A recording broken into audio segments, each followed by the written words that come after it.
Friends నమస్తే. ఎద్దనపూడి సులోచనారాణి గారి జీవన తరంగాలు నెక్స్ట్ పార్ట్ చూద్దాము. అనంత్ రోజా ఇద్దరూ నడుచుకుంటూ వచ్చి పార్కులో కూర్చున్నారు. చల్లటి సాయంత్రం శీతాకాలం అవడంతో అప్పుడే పొద్దుగూకుతున్నట్టుగా ఉంది.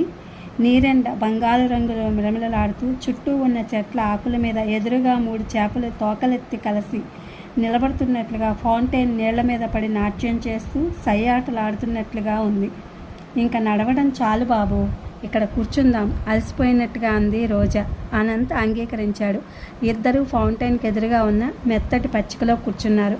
వాళ్ళ వెనక దట్టంగా గుబురుగా పెరిగి ఉన్న జివ్వి చెట్టు కొమ్మల మీద గోళ్లకు చేరుతున్న పెట్టెలు చెప్పలేనంతగా కలకలలు శబ్దం చేస్తున్నాయి. పరిసరాలు ప్రశాంతంగా ఆనందంగా హాయిగా ఉన్నాయి.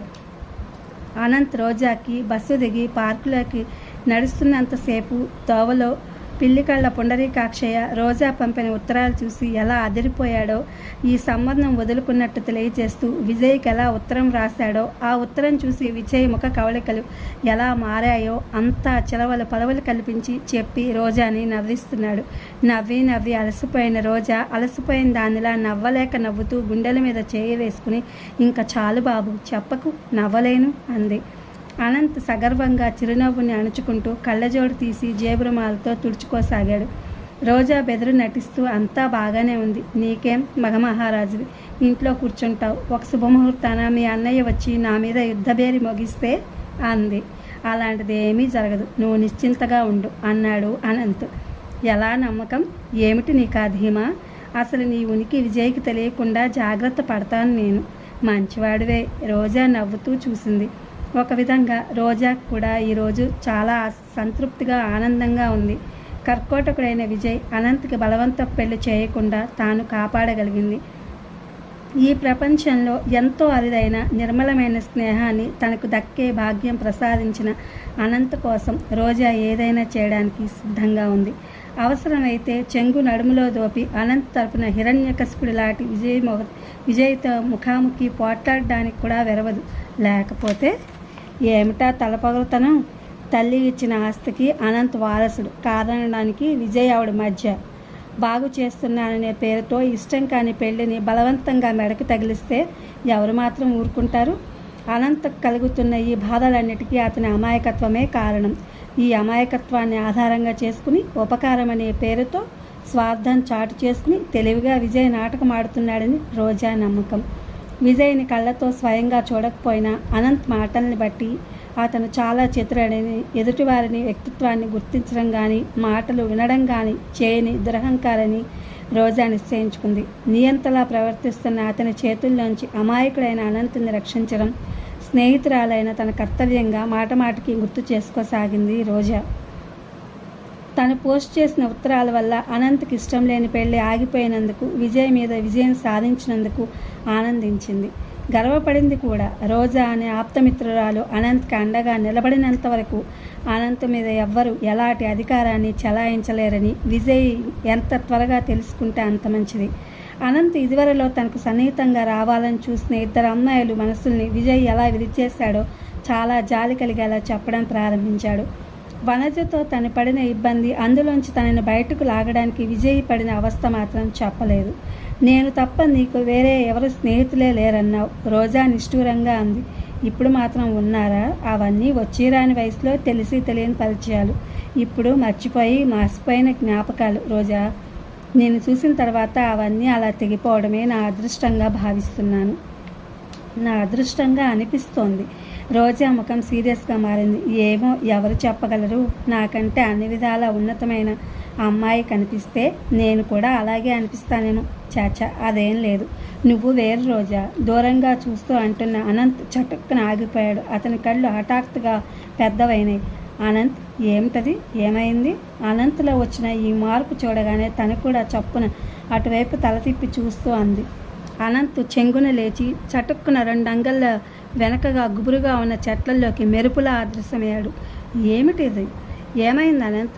రోజా తను కూడా కంగారుగా లేవబోయింది. ఉష్, మాట్లాడకు, కదలకు, అక్కడే కూర్చో, చెట్ల మధ్య నుంచి హెచ్చరించాడు అనంత్. అనంత్ ప్రవర్తన అర్థం కాని దానిలో అయోమయంగా చూస్తున్న రోజా మరోసారి తల తిప్పి గేటు వైపు చూసింది. దూరంగా ఉన్న ఆ పెద్ద గేట్లోంచి పచ్చగా బొద్దుగా బుట్టలాంటి గౌనతో ముద్దుగా ఉన్న ఒక 8 సంవత్సరాల ఆడపిల్లని చెరవ చేత్తో పట్టుకుని నడిపించుకుంటూ 2 మగవాళ్ళు మెల్లగా ఇటువైపే వస్తున్నారు. వాళ్ళ నడక ఆ నిదానం చూస్తే పార్కుకి వ్యాహ్యాల కోసం వచ్చినట్టుగా ఉంది. ఇద్దరిలో కుడివైపున ఉన్న ఆయన వయసు చెల్లిన మనిషి. పంచా లాంటి ధరించి ఉన్నాడు. ఆయన శరీరం భారీగా ఉంది. ఎడమ ప్రక్కన ఉన్నది అతని వయసులో ఉన్నవాడు. మల్లెపూ లాంటి తెల్లటి బట్టలు వేసుకున్నాడు. కళ్ళకి కూలింగ్ గ్లాసెస్ ఉన్నాయి. మంచి జుట్టు, పొడుగ్గా ఉన్నాడు. అతని నడకలో ఒక విధమైన హుందాతనం ఉంది. వాళ్ళు ఏదో మాట్లాడుకుంటూ ఇటే వస్తూ ఉండడం వల్ల రోజా మొహం తిప్పుకుని ఫౌంటైన్ వైపు చూడసాగింది. వాళ్ళు రోజా ప్రక్క నుంచే వెళ్ళిపోయారు. వాళ్ళు చేతులు పట్టుకున్న ఆ పిల్ల ఇద్దరికీ ప్రాణ సమానమని తెలుస్తూనే ఉంది. ఎవరు వాళ్ళు? అనంత్ ఎందుకు భయపడుతున్నాడు? ఈ ప్రశ్నలతో వేగిపోతున్న రోజా ఓపిగ్గా తెచ్చిపెట్టుకున్న శాంతంతో వాళ్ళ వైపు చూస్తూ కూర్చుంది. ముందుకు వెళ్ళిపోతున్న వాళ్లలో కూలింగ్ గ్లాసెస్ ధరించిన అతను ఎందుకో ఒకసారి వెనక్కి తిరిగి రోజా వైపు చూశాడు. అటే చూస్తున్న రోజాకి చప్పున చూపులు మరల్చుకునే అవకాశమైనా లేకపోయింది. రోజా చూస్తుండగానే వాళ్ళు మెల్లగా కనుమరుగైపోయారు. తర్వాత కొద్దిగా యువతలకు వచ్చి రోజా ప్రక్కన కూర్చున్నాడు అనంత్. ఎవరు వాళ్ళు?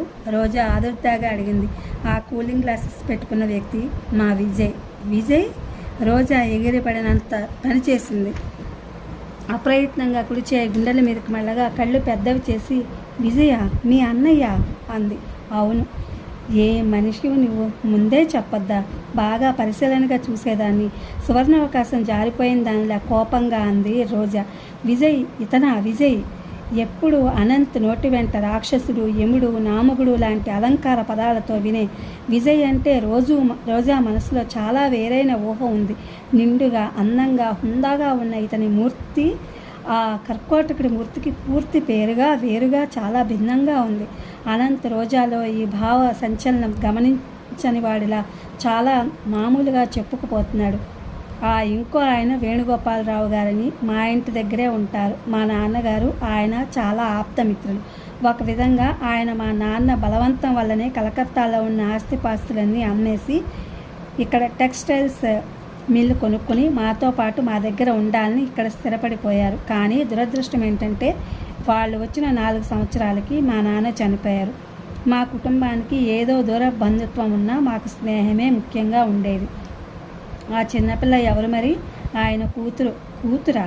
రోజా విస్మయంగా చూసింది. అవును, కూతురంటే ఎవరూ నమ్మరు. ఏ మనవరాలో అనుకుంటారు. ఆయన పెద్ద కూతురు పుట్టిన 14 సంవత్సరాలకి ఈ అమ్మాయి పుట్టింది. ఆ అమ్మాయి పుట్టగానే తల్లిపోయింది. ప్రసవించడం చాలా కష్టమైందట. పాపం ఆ పిల్ల మూగది. నోట మాట రాదు. ఆ పిల్ల అంటే ఆయనకి పంచప్రాణాలు. తల్లి తండ్రి తనే అయి పెంచారు. ఆ అమ్మాయికి కాస్త ఏదైనా అయిందంటే ఆయన ప్రాణాలు విలవెల్లాడతాయి. రోజా గుండెల్లో కలుక్కుమన్నట్టుంది. ఇప్పుడే కాదు, ఎప్పుడు ఎక్కడ ఏ తండ్రి తన సంతానాన్ని అపేక్షగా చూచినట్టు విన్నా రోజా మనసు ఈర్ష్యతో బగ్గుమంటుంది. తండ్రి అనే ఆ మాటలో నిండి ఉన్న మమతా మాధుర్యాలే ఎరగదు తను. ఇద్దరు కొద్దిసేపు మౌనంగా ఉండిపోయారు. అనంత్ విరక్తిగా అన్నాడు, ఏమిటో రోజా, ఈ సమయంలో డబ్బుంటే అన్ని విధాలా సుఖపడవచ్చనే మూర్ఖులందరినీ తీసుకెళ్ళి ఆయన్ని చూపించాలి. ఆయన్ని చూస్తే ఎలాంటి వాళ్ళకైనా ఎంత జాలి కలుగుతుందో చెప్పలేను. ఈ పిల్లని చూస్తే ఇలా మోగది, దీని భవిష్యత్తు ఏమిటా అని అదో దిగులు. ఆ పెద్ద కూతురు లాస్య చూస్తే ఆ మనిషి కొరివి రక్తం. అదేం, ఆ అమ్మాయికి ఇష్టం లేని పెళ్లి చేశారు. పెళ్ళైన సంవత్సరం సాగగానే ఆ మొగుడు కాస్త కారు యాక్సిడెంట్లో హరియమన్నాడు. తల్లి తప్ప ఆ అమ్మాయిని కంట్రోల్ చేసేవాళ్ళు ఎవ్వరూ లేరు. ఆవిడ చనిపోయింది. ఇప్పుడు ఆ అమ్మాయి ఇష్టం. ఎవరి మాట లక్ష్య పెట్టదు. తనకెంత తోస్తే అంత. తండ్రికి కూతురికి ఒక్క క్షణం పడదు. అయ్యో పాపం సానుభూతిగా అంది. మరి కొడుకులు లేరా అని అడిగింది. లేరు, కానీ ఆ లేని లోటును మా విజయ్ కనిపించనివ్వడం లేదులే. వాడికి ఆయన అంటే చెప్పలేనంత గౌరవం. ఆయనకు కూడా మా విజయ్ అంటే ప్రాణంతో సమానం. తెలియని వాళ్ళు ఎవరైనా చూస్తే వాళ్ళిద్దరూ తండ్రి కొడుకులే అనుకుంటారు. రోజా చెంపకి చేయి ఆనించి చేత్తో పచ్చగడ్డి లాగుతూ క్రిందకి చూస్తోంది. తనకి తండ్రి ఉంటే ఒక్కోసారి పితృప్రేమ కోసం తన హృదయం ఎంత ఆరాటపడుతుంది, ఎంత ఆవేదన పొందుతుంది. ఈ జీవితంలో ఇంకా ఏమైనా మనిషి భరించవచ్చు, కానీ తల్లి తండ్రి నుంచి లభించే ఆప్యాయత ధనానికి దూరం అవడం భరించరాని విషాదం. ఆ లావణ్య అన్న మనిషి పిచ్చిదా? కాకపోతే వేణుగోపాలరావు గారు అనబడే ఆ తండ్రితో పోట్లాడడం ఏమిటి? తనకే అలాంటి తండ్రి ఉంటే ఎలాగో అయిపోయిన రోజాను చూస్తూ అనంత్ కంగారుగా అడిగాడు. రోజా, అలా ఉన్నావే? ఏం లేదు అనంత్, ఏం లేదు అని నువ్వు అనటంలోనే తెలుస్తోంది ఏదో ఉందని. రోజా సమాధానం చెప్పలేదు. చిన్నపోయిన ముఖాన్ని మరింత క్రిందకు దించుకుంది. చేత్తో లాగుతున్న పచ్చగడ్డని ఇంకొంచెం వేగంగా లాగసాగింది. చెప్పు రోజా, ఏమిటిది? నేను తెలుసుకోకూడదా? రహస్యమా? కాదనంత్, చెప్పు, లేకపోతే ఒట్టే. నీతో చాలా ఇబ్బంది సుమా. రోజా లేచి సరిగ్గా కూర్చుని నవ్వు తెచ్చిపెట్టుకుంటూ అంది. చెప్పు రోజా. రోజా కళ్ళల్లో తిరుగుతున్న నీళ్లని నిగ్రహించుకోవడానికి విశ్వ ప్రయత్నం చేస్తూ ఫౌంటైన్ నుంచి పడుతున్న నీళ్ల జల్లు వైపు తదేకంగా చూడసాగింది. అనంత్ రోజా ముఖం వైపే రెప్ప వాల్చకుండా చూస్తున్నాడు. ఆ వేణుగోపాలరావు గారిని చూస్తే ఆ పిల్ల ఆయనకి పంచప్రాణాలని నువ్వు చెబుతుంటే నాకెలాగో ఉంది రోజా. అనంత్ అర్థం కానట్టుగా చూశాడు. ఆయనే కాదు, ఆయన వయసు మగవాళ్ళని ఎవరిని చూసినా నాకు వాళ్లల్లో నా తండ్రిని చూసుకోవాలనే వెర్రి కోరిక కలుగుతూ ఉంటుంది రోజా. నేను చాలాసార్లు అడగాలని కూడా అడగలేకపోయాను. మీ నాన్నగారు నీకు చాలా చిన్న వయసులోనే పోయారా? రోజా తల అడ్డంగా తిప్పింది. నాకు తెలియదు అనంత్. ఆయన గురించిన ఏ చిన్న జ్ఞాపకం నా స్మృతి మందిరంలో లేదు. కానీ తండ్రి కోసం, ఆ అపేక్ష కోసం నా మనసు ఎంత అలమటిస్తుందో నేనెవరికీ చెప్పలేను. మా చిన్నప్పుడు నేను, చందు పిల్లలతో కలిసి ఆడుకుంటుంటే సాయంత్రం ఆఫీస్ వదిలి మగవాళ్ళంతా ఇంటికి రాగానే మాతో ఆడుకుంటున్న పిల్లలంతా మమ్మల్ని వదిలేసి నాన్నొచ్చాడు అంటూ బిలబిలా పరిగెత్తుకుపోయేవాళ్ళు. ఒంటరిగా మిగిలిపోయిన నేను, చందు పిక్కమొహాలు వేసుకుని ఇంటికి తిరిగి వచ్చేవాళ్ళం. ఒకసారి నాకు బాగా గుర్తుంది. ఒక అమ్మాయి, నేను గోడకి దూకపోయి క్రింద పడ్డాం. ఆ అమ్మాయి కంటే నిజానికి నాకే బాగా దెబ్బ తగిలింది. గోడ మీద నుంచి క్రింద పడగానే ఆ అమ్మాయి గొల్లుమందో లేదో ఇంట్లో పేపర్ చూసుకుంటున్న తండ్రి పరిగెత్తుకొచ్చాడు. 2 చేతులతో లేవనెత్తి గుండెకి హత్తుకుని మా తల్లిగా, మా అమ్మగా అని బుజ్జగిస్తూ ఇంట్లోకి తీసుకెళ్లాడు. పిల్ల ఎక్కడుందో, ఏం చేస్తోందో చూడనందుకు భార్యని గట్టిగా చివాట్లు వేశాడు. నాకెలాగో అనిపించింది. నా కాలు మెలికబడింది. నడవలేకుండా ఉన్నాను. నా కోసం ఎవరు వస్తారు? మా అమ్మ ఇల్లు దాటి బయటికి రాదు. మా అత్తయ్యకి మా గొడవ పట్టదు. మామయ్య అసలు ఎప్పుడూ ఇంట్లో ఉండడు. చివరికి కుంటుకుంటూ ఇంటికి వస్తే అత్తయ్య, అమ్మ కలిసి నన్ను తిట్టిన తిట్లు నాకు ఇప్పటికీ గుర్తుంది. ఆ రోజు రాత్రి నేను నాకు నాన్న లేనందుకు ఎంత ఏడ్చాను. మా తోటి పిల్లలంతా మాటికి మా నాన్న అని చెప్తుంటే నాకు చందుకి ఎలాగో ఉండేది. ఒకసారి నేను చంద్రం కూడబలుక్కుని చివరికి ధైర్యం చేసి మా అమ్మ దగ్గరికి వెళ్ళి మా నాన్న ఏడి, మాకెందుకు లేడు అని అడిగాం. అమ్మ మాకు సమాధానం చెప్పకపోగా ఒక్కసారిగా 2 చేతుల మధ్య ముఖం దాచుకుని వెక్కి ఏడవసాగింది.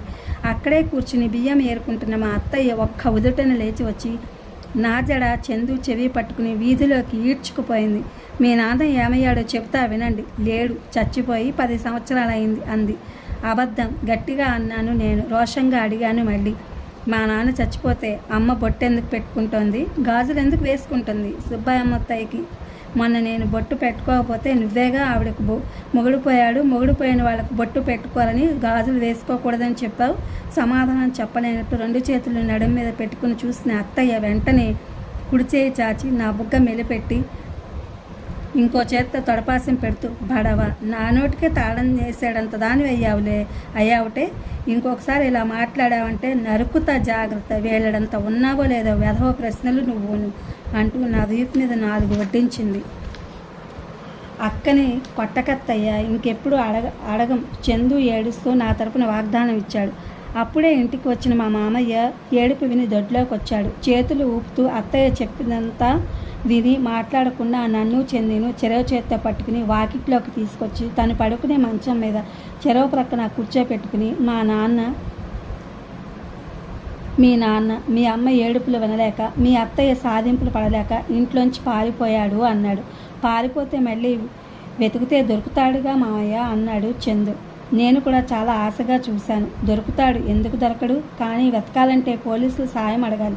వాళ్ళకి మనకి సాయం చేయాలంటే మనం వాళ్ళకి డబ్బులు ఇవ్వాలి. మనకి డబ్బు ఎక్కడిది చెప్పు? నువ్వు పెద్దయ్య బాగా చదువుకుని బాగా డబ్బు సంపాదిస్తే మన ముగ్గురం కలిసి అప్పుడు వెతుకుదాం, సరేనా? నేను బాగా చదువుకుంటాను మామయ్య అన్నాడు చందు. నేను కూడా అన్నాను, నేను బాగా చదువుకోవాలి, మర్చిపోకూడదు మరి, గట్టిగా చెప్పాడు మామయ్య. ఇద్దరం కలిసి తల ఊపాం. కానీ వయసు పెరిగే కొద్దీ తర్వాత నాకు తెలిసింది మామయ్య ఆ రోజు చిన్నపిల్లలమైన మాకు మనశ్శాంతి కలిగించేటందుకు చెప్పిన కథ అని. మా అత్తయ్య మా నాన్న చచ్చిపోయాడంటుంది, మామయ్య ఇంట్లోంచి పారిపోయాడంటాడు. ఏది నిజమో మా అమ్మకి తెలుసు, కానీ ఆవిడ మాకు చెప్పదు. ఆ ప్రసంగం ఎత్తినప్పుడల్లా గుండెలు పగిలేలా ఏడుస్తుంది తప్ప సమాధానం చెప్పదు. కళ్ళల్లోంచి నీళ్లు జారుతుండగా గట్టిగా తుడిచేసుకుంటూ చెప్పడం ముగించింది రోజా. అనంత్ చాలా సానుభూతిగా చూశాడు. చుట్టూ ఆవరించుకున్న నిశ్శబ్దం, ఆ చెట్ల ఆకులు, ఫౌంటైన్లో నిలబడిన చేపలు, వాటిల్లోంచి జల్లుగా పడుతున్న నీళ్లు, ఆ చల్లటి గాలి అన్నీ కలిసి రోజా గుండెల్లో ఉన్న ఈ తీరని ఆవేదనని మొదటిసారిగా వింటున్నట్టుగా, జాలితో సానుభూతిగా చూస్తున్నట్టుగా మౌనంగా నిలబడిపోయినాయి. ఇది ఫ్రెండ్స్ పెద్దనపూడి సులోచనారాణి గారి జీవన తరంగాలు. Thank you for watching.